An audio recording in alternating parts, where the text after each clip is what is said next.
তাহলে দুনিয়ার জীবনে বাঁচার জন্য আমরা ডাক্তারের কাছে যাই, লক্ষ লক্ষ টাকা খরচ করি। আল্লাহও জানিয়ে দেন দুনিয়াতে বাঁচার জন্য যেহেতু তুমি লক্ষ লক্ষ টাকা খরচ করছো, ব্যয় করছো, কিন্তু হার্টের রোগ তোমার হয়ে গেছে, তুমি লক্ষ লক্ষ টাকা খরচ করছো, কলবের রোগের জন্য তো এক পয়সাও খরচ করলা না। এই কলবের রোগ নিয়ে কিন্তু আমার কাছে আসছো না, ঠিক কিনা বলেন? কলবের রোগ কি?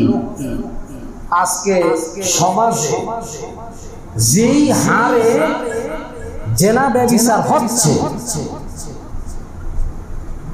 মাত্রার বাহিরে চলে গেছে, ঠিক কিনা বলেন? আমি কি অযুক্তি বলতেছি কথা? আপনি নামাজ পড়লে পড়তে পারবেন, পড়বেন, কিন্তু আপনার ভিতরে ট্রিটমেন্ট হয় নাই তো এখনো। শুধু নামাজ পড়ে আপনি চলে যাবেন, ভিতরে ট্রিটমেন্ট করবেন না। আপনি কি রোগে আক্রান্ত, শরীরের যত রোগ আছে সব এমবিবিএস ডাক্তারের কাছে যায়, পরামর্শ নেয়, 700-800 টাকা ভিজিট, কি বলে, ঠিক না? আর রুহের কলবের রোগের জন্য আপনি কার কাছে গেলেন? কারো কাছে আপনি যান নাই।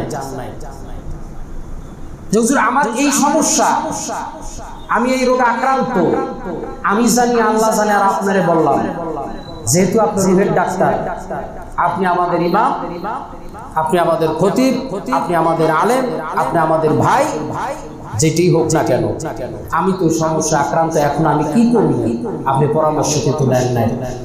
ওলামায়ে কেরাম পরামর্শ দেওয়ার জন্য সব সময় বলতেছে, আপনি নেন নাই, না নিয়েই আপনি কবরে চলে গেছেন। কেন? আল্লাহ কি বলেন নাই পরিপূর্ণ সুস্থ হয়ে তুমি কবরে মাথা দিবা? সেটা আরো বাংলায় বলি, পরিপূর্ণ ইমানদার হয়ে তোমরা কবরে কি দিও? কথা বলেন, কথা বলেন, কথা বলেন। দেখছেন, পরিপূর্ণ ইমানদার হয়ে কি দিও কবরে? আহা ভাই, ভুল বুঝছেন না। আমার কোন সময় খারাপ লাগে, কষ্ট হয় মনে, চেষ্টার পরেও মানুষ অনেকে ফলো করে না, খেয়াল করে না, এটাই খারাপ লাগে। তোমরা পরিপূর্ণ সুস্থ না হয়ে মাথা দিও না কবরে। সেটার বাংলায় বলছি, পরিপূর্ণ ইমানদার না হয়ে কবরে আসছো না, মানি হলো পরিপূর্ণ সুস্থ না হয়ে কবরে তোমরা আসছো না। যদি কলবের চিকিৎসা না করে তুমি যে রোগে আক্রান্ত, হাজার রোগে তুমি আক্রান্ত, এগুলো নিয়ে তুমি কবরে আসছো না। কারণ ক্বালা রাসূলুল্লাহ সাল্লাল্লাহু আলাইহি ওয়াসাল্লাম, আল কবরু রাউদাতুম মিন রিয়াদিল জান্নাহ আও হুফরাতুম মিন হুফারিন নার। কবরটা কারো জন্য হলো জান্নাতের টুকরা, কারো জন্য হলো জাহান্নামের বাগিচা। বলে নাউজুবিল্লাহি মিন জাহান্নামের গর্ত। চিকিৎসা না করে আসছো না ভাই, ভাইজান, মুসলিয়ানে কারা মুরব্বিয়ান আওয়াম, চিকিৎসা না করে আমরা কেউ যেন কবরে না যাই। আল্লাহ তাআলা আমাদেরকে সুন্দর কলবের চিকিৎসা করানোর পরে, সুন্দর ইমানদার হওয়ার পরে মৃত্যুর ডাক দেখ, বলেন আমিন। কি বলেন, কথা ঠিক না ভাই? যেই হারে জিনা বেড়ে গেছে,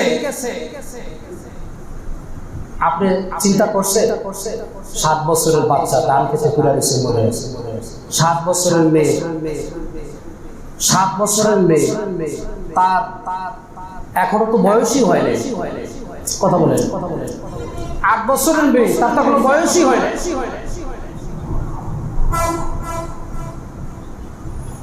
আমাকে দেখতে মানুষের মতো, আল্লাহ মানুষ পছন্দ করে না। আমাকে দেখতে মানুষের মতো, আল্লাহ মানুষ পছন্দ করে না।